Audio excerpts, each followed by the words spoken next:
Welcome to WhiskyCast, cask strength conversation featuring news and interviews from the world of whiskey. I'm Mark Gillespie. This is episode number 897 for September 13th, 2021. Coming up in a few minutes. The name on the bottle says the invitation. This is kind of an invitation into some of the whiskeys that I've kind of made.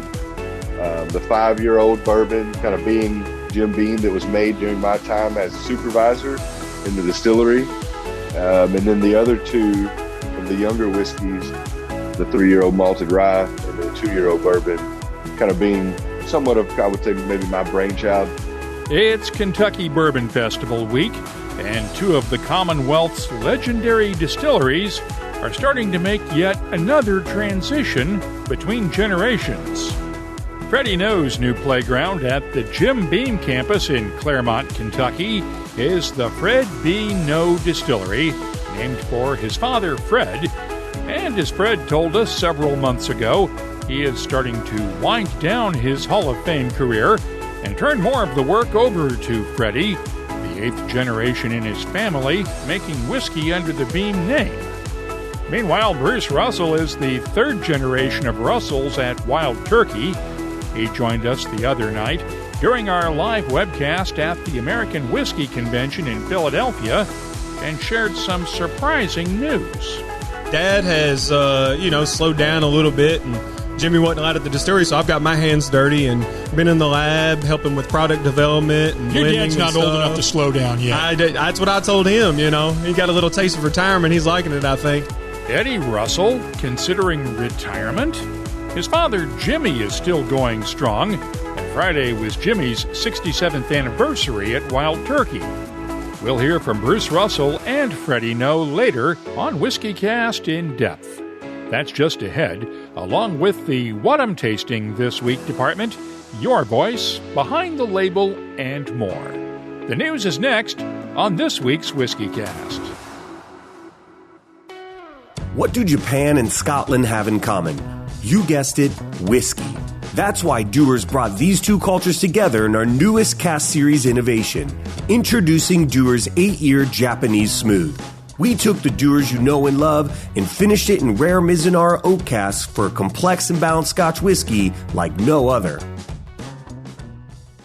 And now, a message from Robin Redbreast. Small batch. How would you describe it? It's like an Irishman's understanding of baseball. Extremely limited. Proud sponsor of WhiskyCast. Redbreast. Pass it on. Let's get started with the news.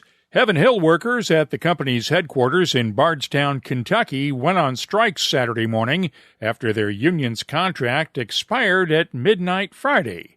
United Food and Commercial Workers Local 23D represents about 420 Heaven Hill workers in the Bardstown area maturation warehouses, bottling, and packaging operations.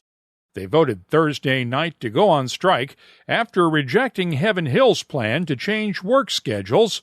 The company wants to go to a 7-day production schedule instead of everyone working Monday through Friday, with some employees going to a schedule that includes Saturdays and Sundays.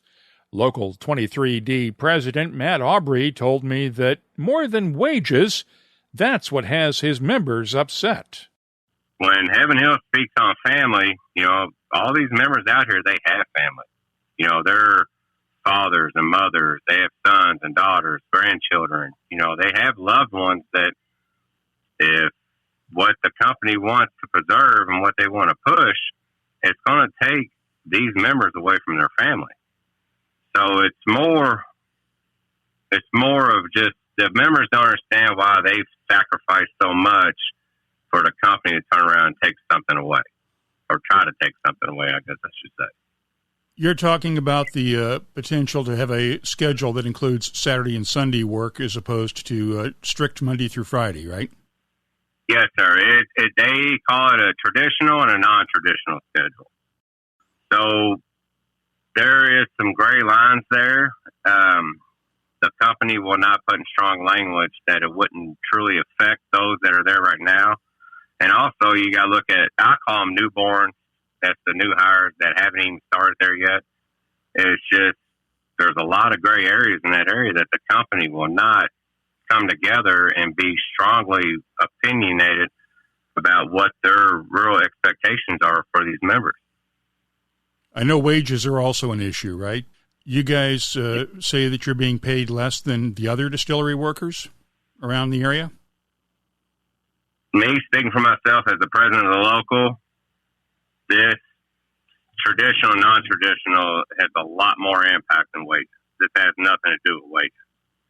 So it's more the members are truly upset over the 6 and 7 day schedule.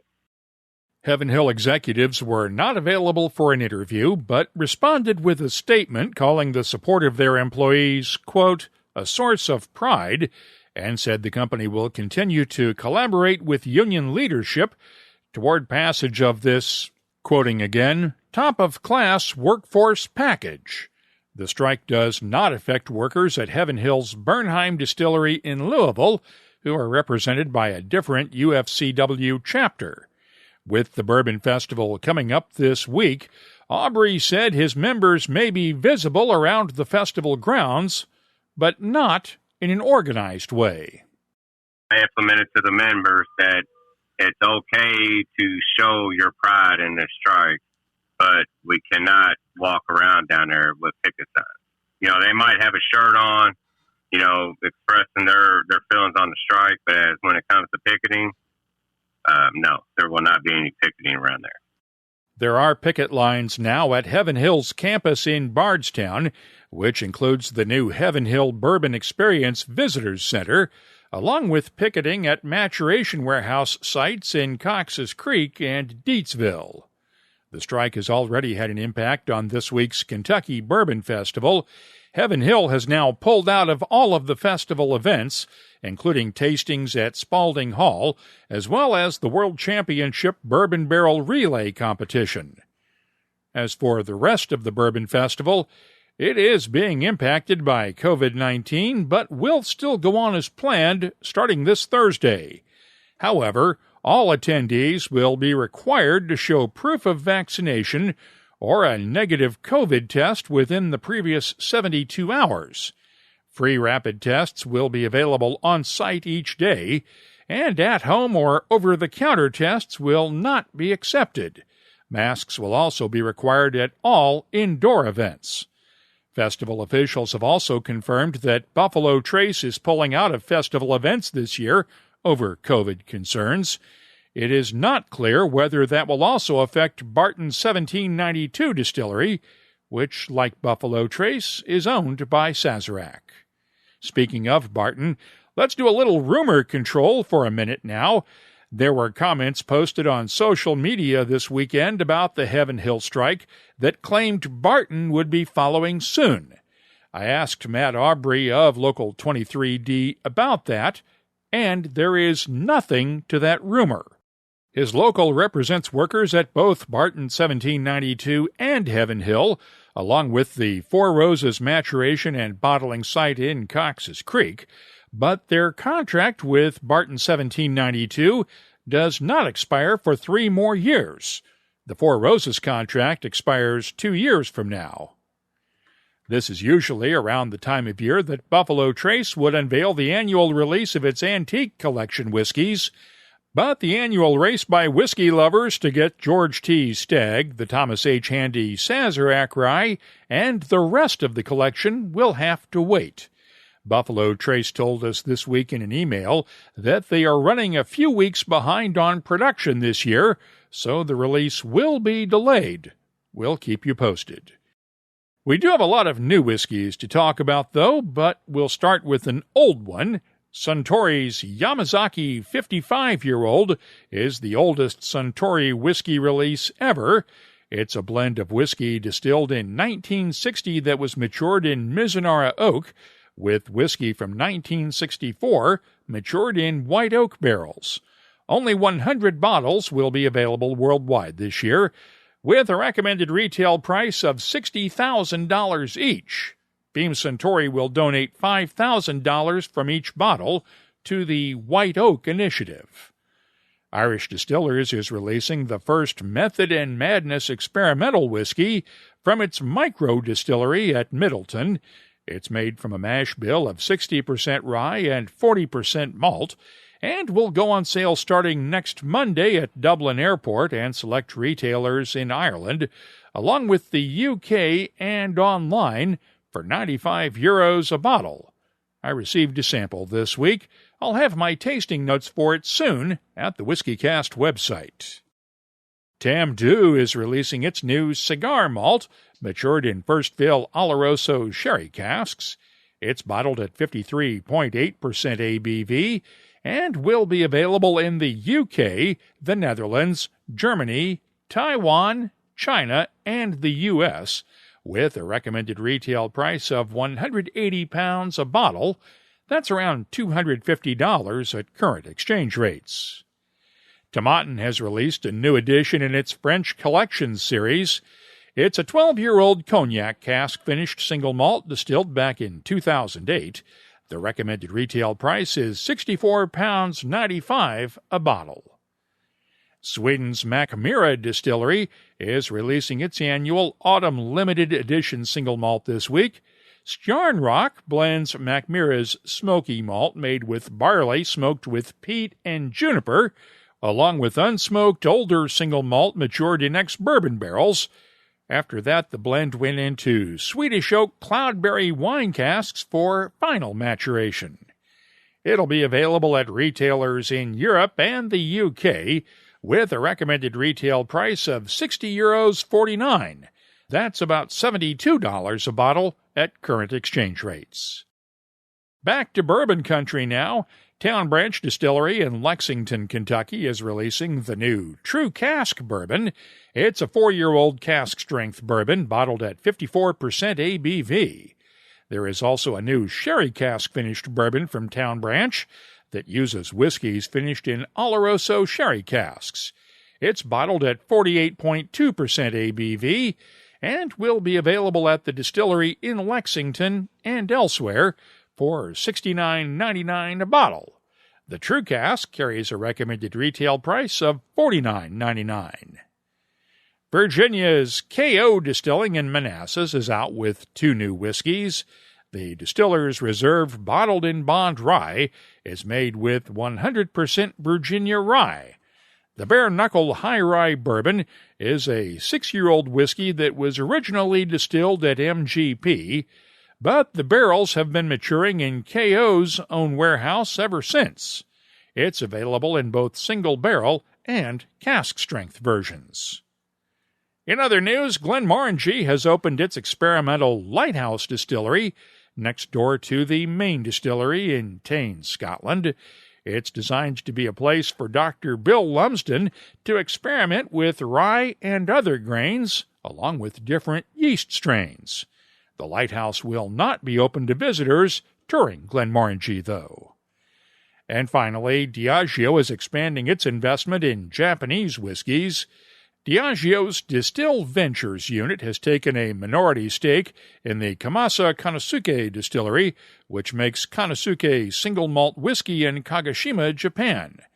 The family behind Kamasa Kanosuke has been distilling shochu for the last 138 years, but only expanded into whiskey 4 years ago. The first Kanosuke release came in June with a 3-year-old whiskey, and there are plans to release the flagship Kanosuke bottling next year. As of now, those whiskeys will only be available in Japan, but that's expected to change over time. You can keep up on the latest whiskey news all week long at whiskycast.com. I really want to thank all of you who stuck with us during the technical problems we had during our live webcast Friday night from the American Whiskey Convention in Philadelphia. While the streaming video quality was well below what we would normally consider acceptable because of network issues, we still had a great time the other night, and I really do owe Brianna Gillespie special thanks for serving as our on-site producer and guest wrangler all evening long. Fortunately, the audio from the webcast came out okay for the most part. We will have the podcast version out later this week, and we'll be back this Friday in the studio with another Happy Hour live webcast starting at 5 p.m. New York time on the WhiskyCast YouTube channel, our Facebook page, Twitter, and Twitch.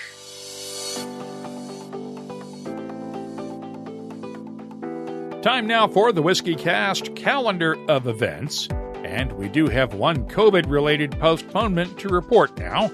Edel Dropper in Stavanger, Norway, scheduled for September 25th, has now been postponed until next March.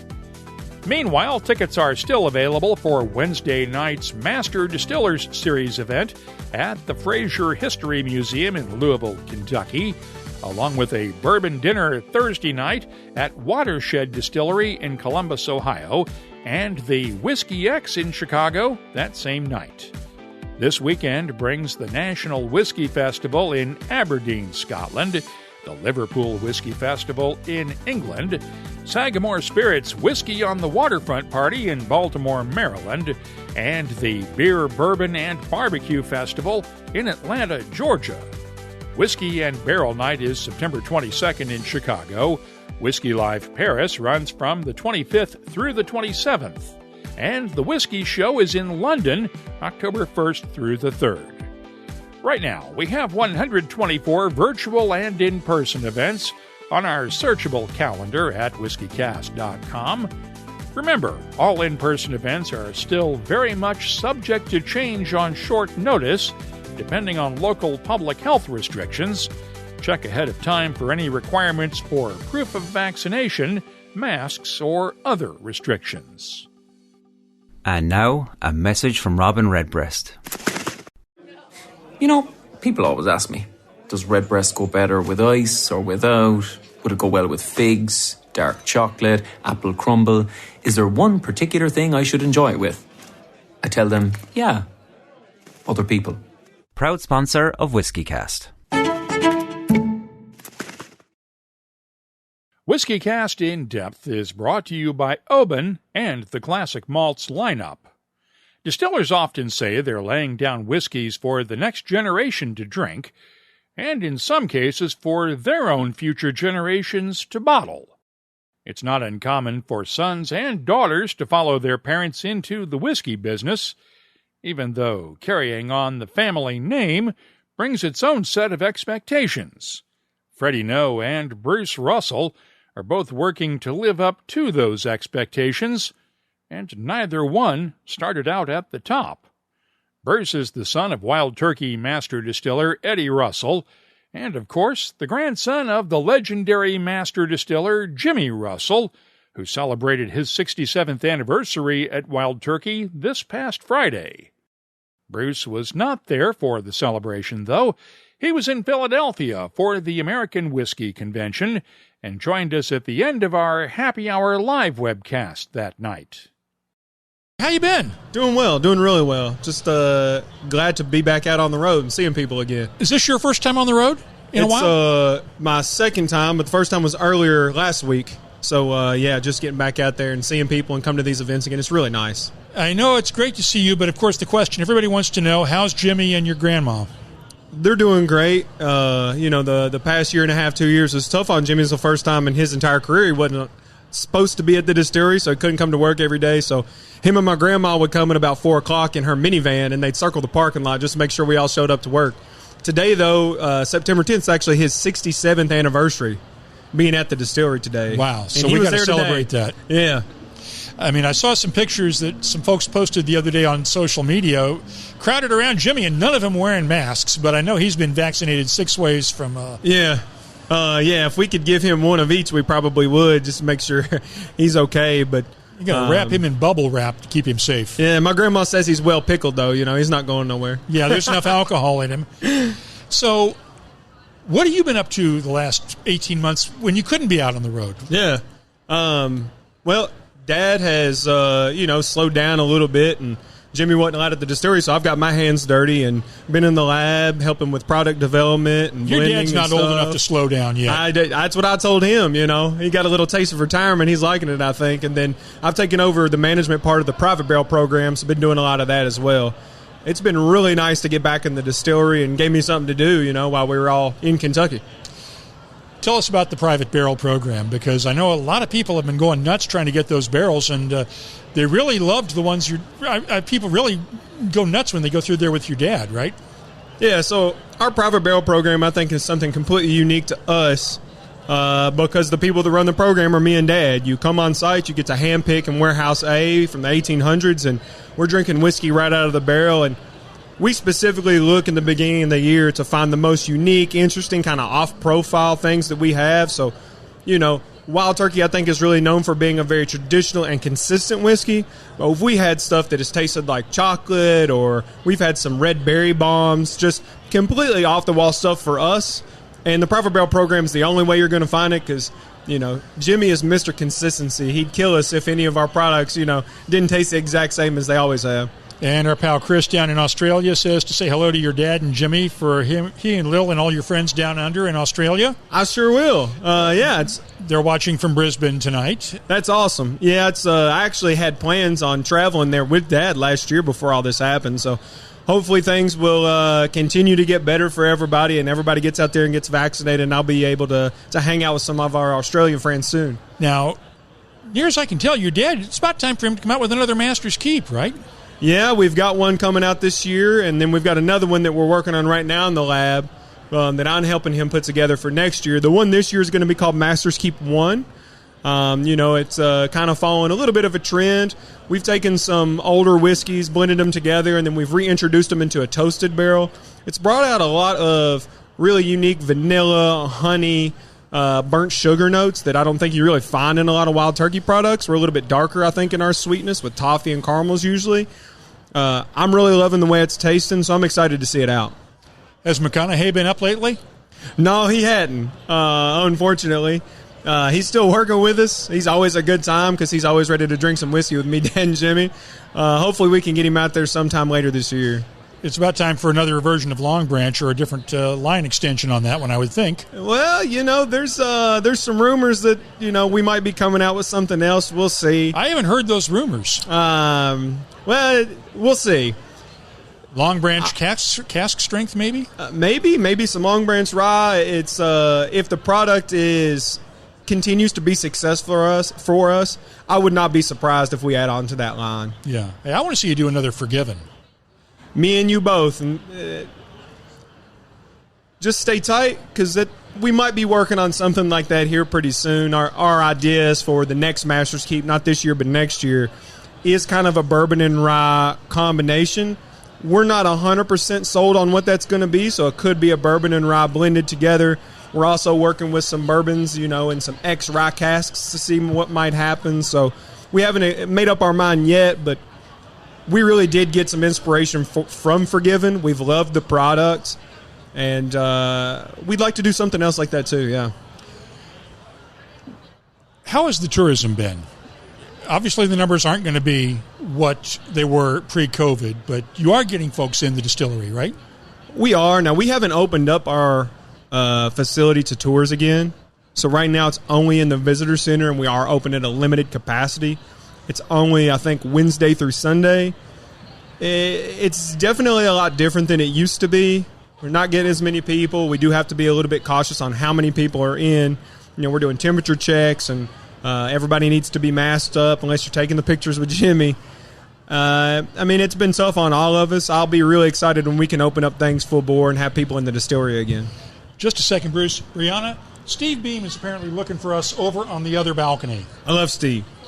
And we're trying to get him over here. And because our Chris in Australia is being our intermediary. We're sending the signals back and forth. He's texting Steve 100 feet away, all the way from Australia to tell him where to find us. I like that. Yeah. When I first started in the industry trying to really learn about how to make bourbon, that actually sent me down there to Steve's little distillery, and I remember Steve fermenting in just individual bourbon barrels, and it's such a small scale, but he was just so nice and generous to allow me kind of full access to their entire facility and was very honest about what they were doing and let me try a bunch of juice, and it's good people.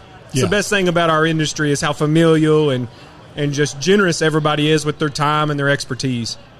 Well, Bruce, it's great to see you. Give everybody our best. Your dad and Jimmy and Jaretta and everybody.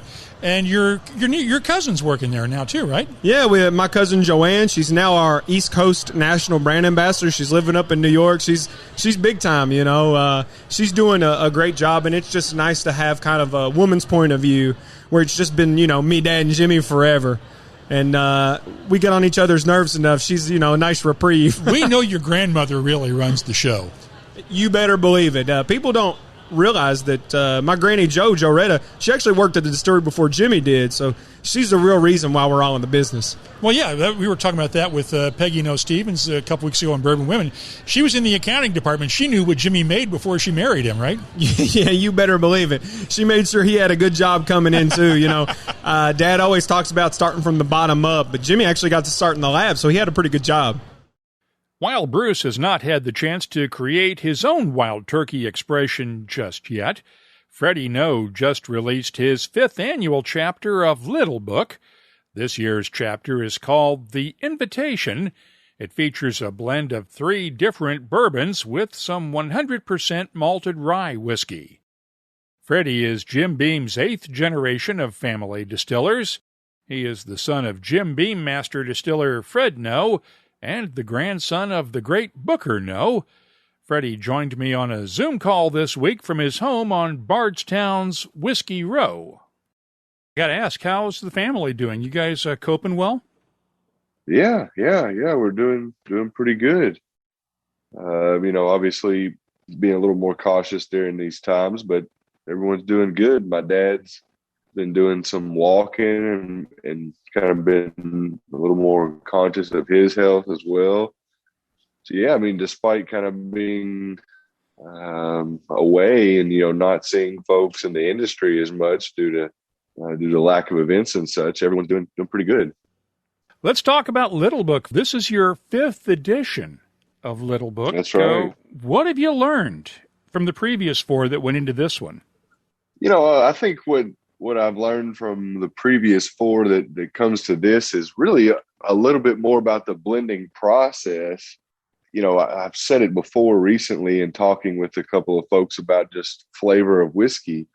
You know, there's a magic that kind of happens in the barrel. You know, each individual barrel is its own vessel. And I think the more I've kind of dove into this blending, I've started to see that is even more so the case. So I'd say a lot of stuff I've learned, I kind of already had a good hankering that was probably what it was. But I would say it's taught me a little bit more about things that I've already known some about. But also I'd say one kind of positive thing is, you know, in 2 or 3 of these, I've probably gotten to places I thought, you know, I'm not too satisfied with the direction it's gone and was hoping for more of the combinations, you know, in the blends, given the kind of either the value of the liquids independently or just through some subtle hints that maybe there's some potential in, you know, in a blend or certain ratios that I'd looked at. But I guess I would say that, you know, I think there probably is a potential to make something good out of all blends, right? You know, as I said, sometimes the liquids have very kind of pointed and very differentiated flavors, and bringing them together is sometimes what makes it tough. I think that's what made this one real fun for me, was you kind of had a lot of different voices coming through the room compared to some in the past, you know, with differentiation of age. So I would just say that I think what blending's taught me across this is that a thing I use a lot is, you know, let the whiskey do the talking. And I think when you start working with blending different spirits together, that's a perfect mantra to kind of live by, because you can calculate things based off the individual taste. But when you start to actually put them together and see how the flavors come together, I haven't seen a place where it's exactly what I thought it was going to be at all, to be honest. It's always lands a little bit differently, and I think that's what makes blending and even batching or picking single barrels unique, is the nose of the kind of artist, as I kind of like to call it, is, you know, what goes into your craft. And so with blending, it Sometimes it goes in very odd places. I feel like there's some whiskeys that I wish I could bottle up just for sake of having people maybe smell an amazing aroma and then have a taste go so differentiated and so far different from what you would expect. Or otherwise, have something that doesn't have much of an aroma at all, and then the flavor and finish just be so vibrant and full. Pretty long-winded answer there, but I think there's a lot that the process of blending has really taught me, really about whiskey making in general, if you kind of wanted to sum it up.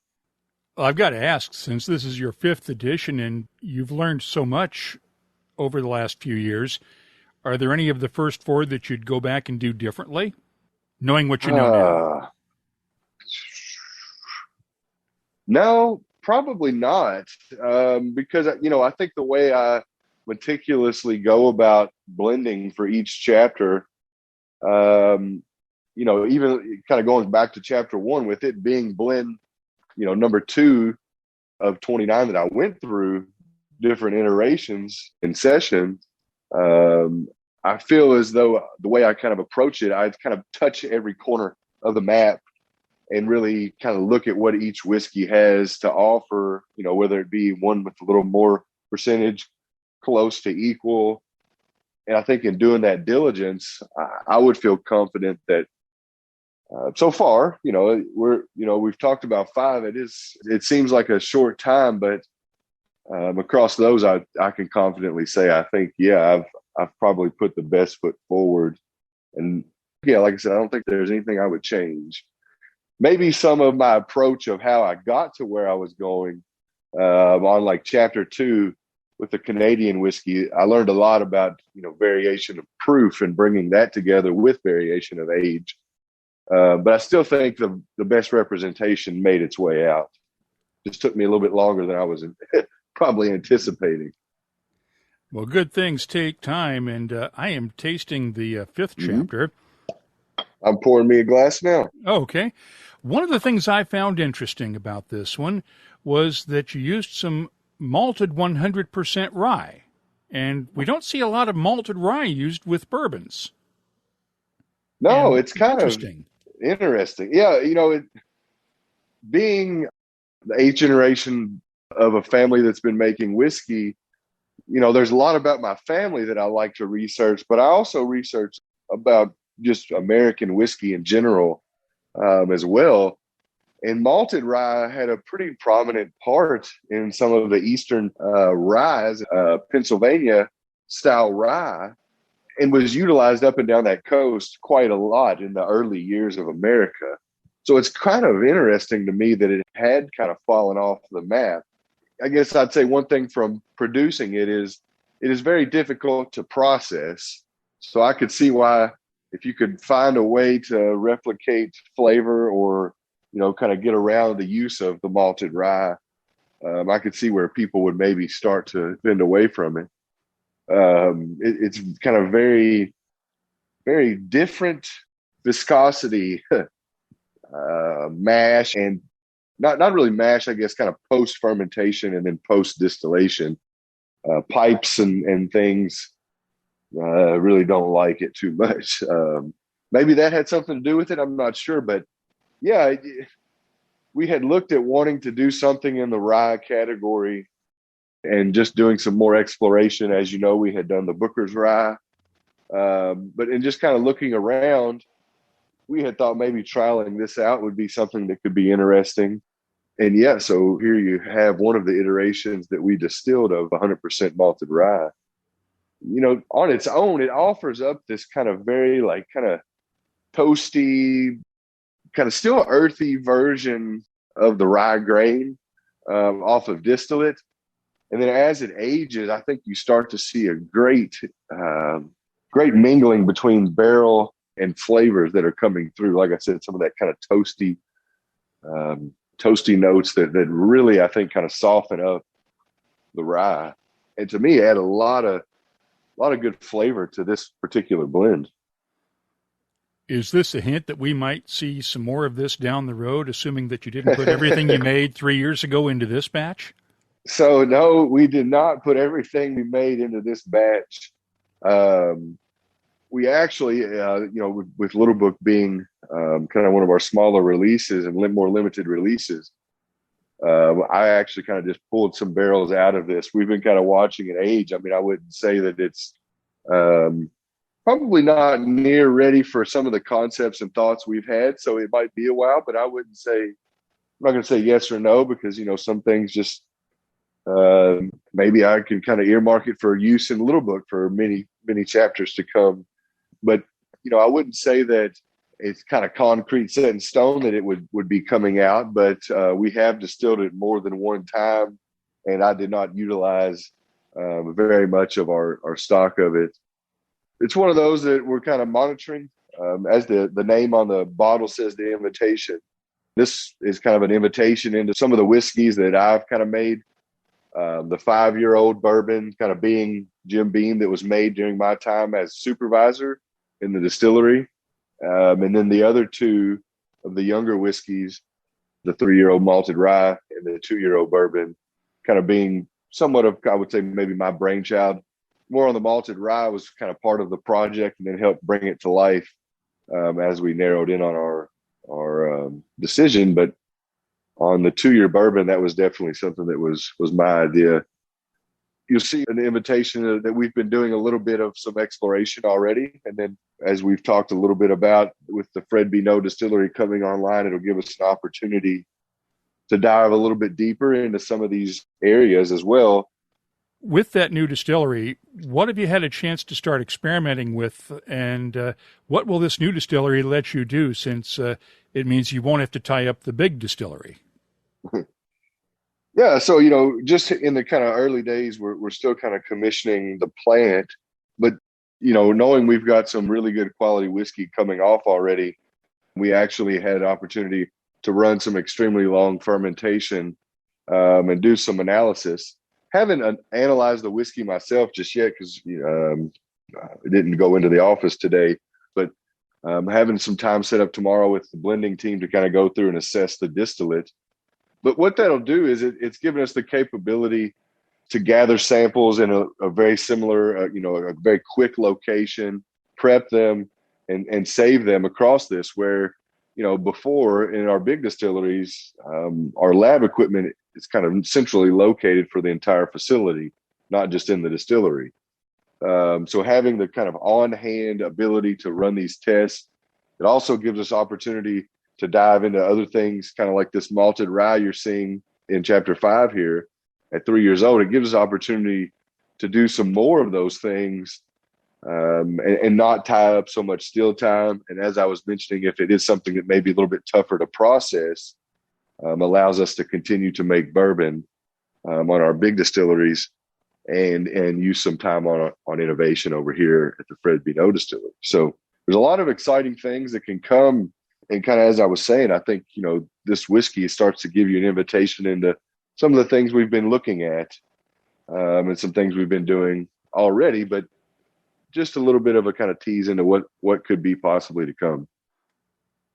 I have to ask, what did your dad think when he first saw his name on the door? It was pretty, he had my daughter and my wife and my mom were with us. So we had our 17 millionth barrel fill there, and they just had happened to put the sign on the door literally the day before. As I was leaving that afternoon, I had seen they were stenciling where it was going. I thought, oh, he'll love to see this. So he got a little bit emotional, but he kept it together there because the family was there kind of joking with him, saying, you got your name on a building. But I think it meant a lot to him because, I don't know if you had seen the video of when we announced it. Our ambassador, Beth Burrows, if you have a chance to chat with her sometime, or maybe look on Facebook, she shared a video when I announced that. He had no idea, and it was a big shock to him. And, it's just a big honor for me to be able to kind of help bring something like that to life for him. We've had a very successful startup, so I think it's given me a lot of pride and kind of not only with his name being on the door and being able to kind of honor him going forward with the whiskey we'll make there, but being able to have a very successful startup and kind of get up and making good whiskey really fast has been super exciting for me, and be able to share the story with him as we've gone through things. And share the whiskey and kind of get his seal of approval. It's been nice. There's still a lot of construction going on out there. I know they're still working on renovations to the American Stillhouse. So none of this is going to be open for Bourbon Festival this coming week. No, that's the one thing, I guess the one good thing is with the pandemic happening, it gave us the opportunity to kind of do all of this construction at one time. But I guess the one kind of back to it is it did delay and make things happen at a little bit slower pace. So obviously we were kind of shooting for that time frame for everything to be kind of wrapping up. But just as you know, in this world we're in right now, things just kind of go a little bit slower, and it didn't work out for us the way we had hoped for. But we're hoping in October we're ready to rock and roll and have people back on campus to share our story a little bit deeper and maybe in some different ways as well. The original name for the distillery was going to be the Fred Noe Craft Distillery, but when you officially opened it, craft sort of disappeared. Was there not enough room above the door, or what? So we had talked in talking with some of our senior leaders about getting this distillery kind of going, and the idea of it had utilized the word experimentation or research and development. And they were thinking of something that was very, very much smaller, like a very tabletop style distillation. So for that conversation, the output was their sizing was a craft size distillery. And so that kind of got put in there. But I've always been a big proponent that craft is kind of what we're doing as distillers. I feel as though I'm a craftsman. I'm doing a craft. I would say if you came and talked to our employees that are running the still hand propagating yeast the way Jim Beam did just after Prohibition and keeping a lot of our old traditions alive, if you told them that us making whiskey there wasn't a craft, I'd say they'd get pretty upset. So I was pretty adamant that we just call it the Fred Noe Distillery because I think that it's a distillery and everything that goes on in that facility will be of the craft of distillation, just as it is in every other one. One final question. With the Bourbon Festival coming up this coming weekend, how's your barrel rolling team look? I don't know. I hadn't, with the pandemic, I hadn't been in the warehouse. And, I usually go around a lot of departments and say hello, but I don't want to be known as a super spreader, so I've kind of just kept my distance and kind of kept up through supervisors and through the management team. But I seen them out there practicing a couple of weeks ago, so it looked pretty good from a distance. But I don't know. I guess we'll see what the other teams bring, right? Too, I haven't been able to scope out the competition, but we sure move a lot of barrels, so I know they get a lot of practice on a daily basis. So hopefully they can bring home the title. How come we've never seen you on the barrel rolling team? I know you pushed barrels for a while. I did a little bit, just because it's a unionized team, and that's what usually, or 99.9% of the time, that's who's rolling barrels on our facility. We always just utilize the folks that are part of our union. So. I don't know. We might have to have a distillers competition and kind of incorporate maybe some fast-paced blending or batching, some barrel rolling, a little bit of everything, and see who comes out as the. You might have to help me pitch that one. Kind of like the obstacle course of distilling, of bourbon. Freddie Noe has also made a start on the next generation of Beam distillers. Not sure yet whether it'll be his daughter or his son, who's named after his legendary grandfather, Booker, but that decision is a long time away. That's WhiskyCast In-Depth, brought to you by Oban. Every sip of Oban is like a postcard from Scotland, whether it's the classic Oban 14-year-old, the 18-year-old Oban Little Bay, or the Distillers edition. Every drop comes from the coastal town of Oban, and a distillery just 206 steps from the sea.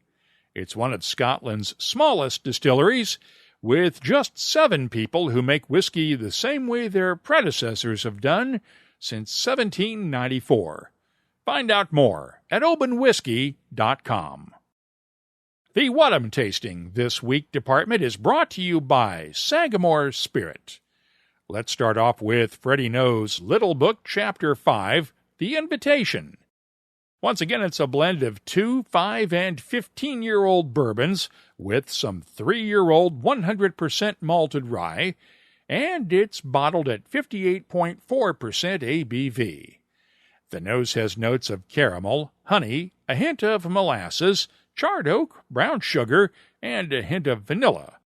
The taste is spicy and intense with a nice touch of caramel-covered apples underneath. Clove, black pepper, and a hint of cinnamon candies dominate the palate, while honey, brown sugar, and vanilla notes come out as the spices start to fade. The finish long and well-balanced with touches of red apples, caramel, and spices. It's another winner for Freddie Noe. I'm scoring Little Book Chapter 5, The Invitation, a 94. Jim Rutledge is in the Kentucky Bourbon Hall of Fame for his work at Four Roses, and his new High Plains Rye Whiskey is one of his rare forays into the rye whiskey world. His J.W. Rutledge Distilling Company sourced ryes from Kentucky Artisan Distillery, MGP in Indiana, Middle West Spirits in Ohio, and the New York Distilling Company to blend. High Plains Rye is bottled at 48.5% ABV. The nose is aromatic with touches of baking spices, molasses, brown sugar, apple cobbler, and just a hint of oak. The taste is nice and spicy with a good underlying sweetness.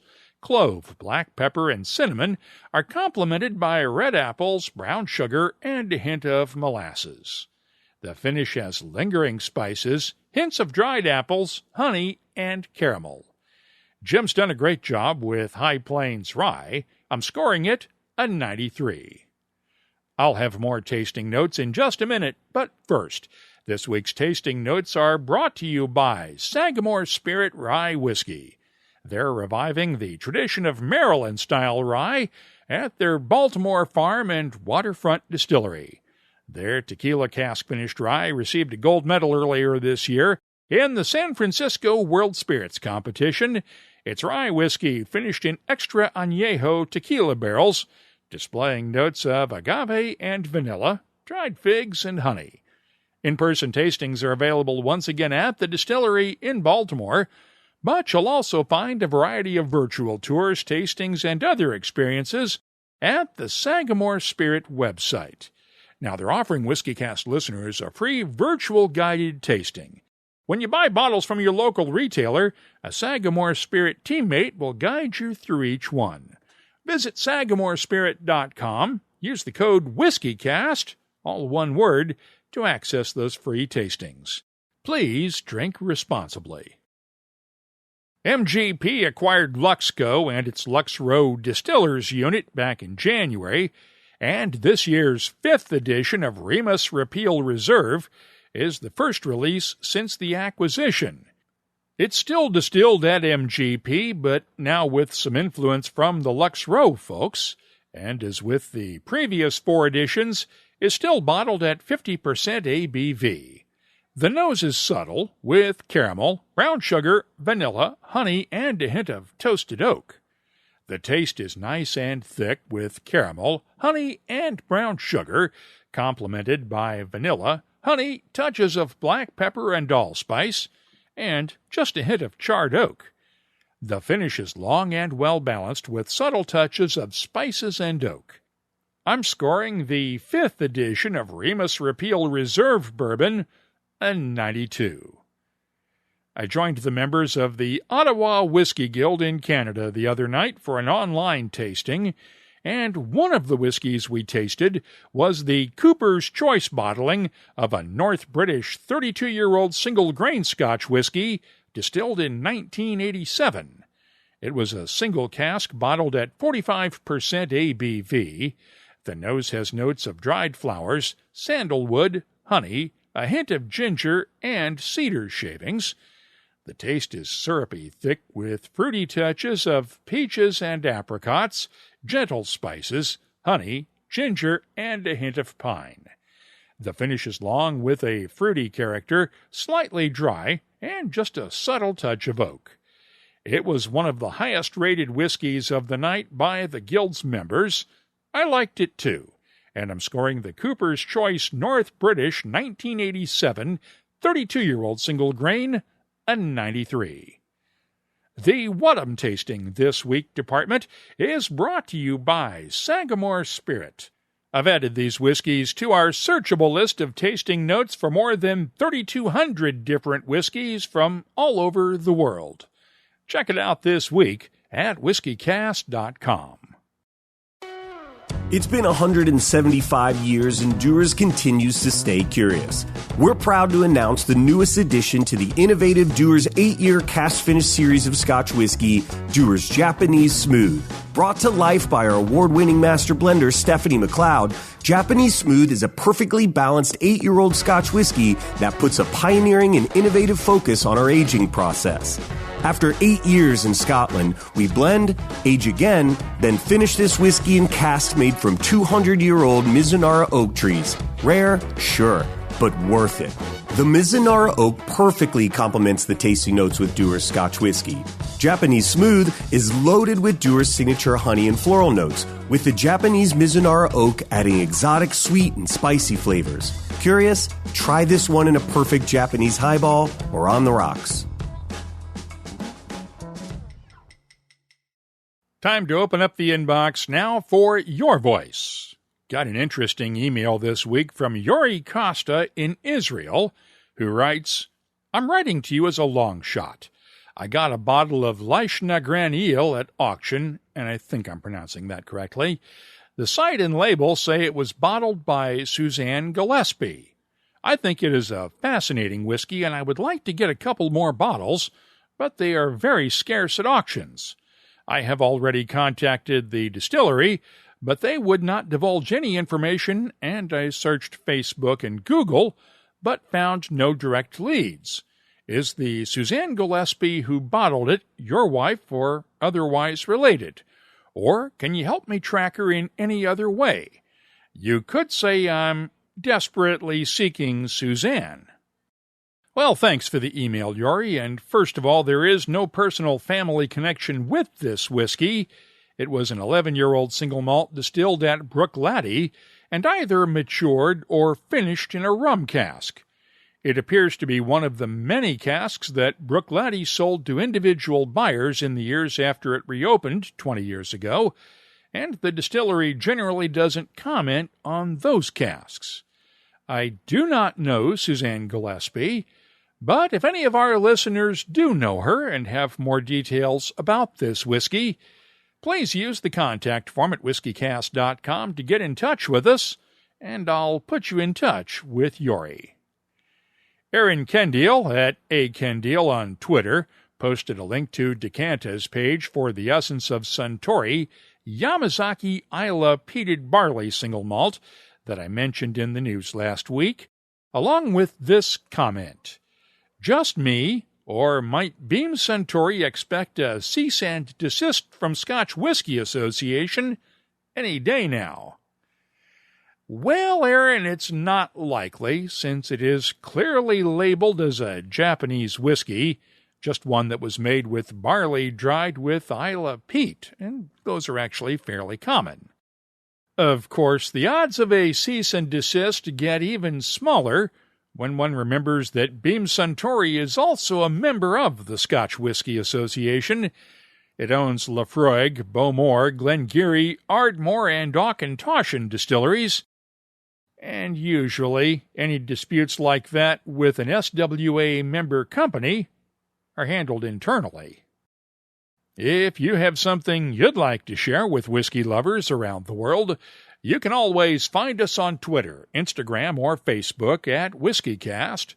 The email address is comments@whiskycast.com.